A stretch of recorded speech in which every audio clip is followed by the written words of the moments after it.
নজর দেবো যে ছবি আপনারা দেখতে পাচ্ছেন, এটা লালগোলার তারানগরে পদ্মায় ভাঙন, নদীর গ্রাসে জমি বাড়ি।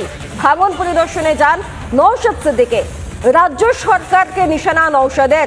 তারানগর কি পশ্চিমবঙ্গের বাইরে? প্রশ্ন তার। মুখ্যমন্ত্রী নিশ্চিন্তে ঘুমাচ্ছেন কিভাবে? প্রশ্ন করছেন নওশাদ সিদ্দিকী। ক্ষতিগ্রস্ত পরিবারদের পুনর্বাসন দিতে হবে, না হলে পরিবারগুলির হয়ে আইনি লড়াইয়ের পথে যাবেন বলে তীব্র আক্রমণ আইএসএফ বিধায়ক নওশাদ সিদ্দিকীর। এবং যে নদী ভাঙনের ছবি দেখতে পাওয়া যায়, হয়তো জায়গাটা নাও থাকতে পারে, তো রাজ্য সরকার কি করছে? নেপালের বিষয় নিয়ে ঘুমাই না ওনার? তারানগর কি পশ্চিমবাংলার বাইরে নাকি? মুখ্যমন্ত্রী কিভাবে ঘুমাচ্ছেন ঠিকঠাক?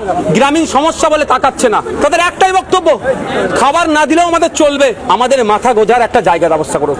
সরকারকে এটার পুনর্বাসস্থানের ব্যবস্থা করতে হবে। যদি 138টি পরিবারের পুনর্বাসনের ব্যবস্থা না হয়, আমি এদের হয়ে আইনি লড়াই করব, এদের হয়ে আমি মাঠে ময়দানে লড়াই করব। এরা গ্রামের মানুষ কলকাতায় রাজপথে গিয়ে বসবে, এদের অধিকার এরা ছিনিয়ে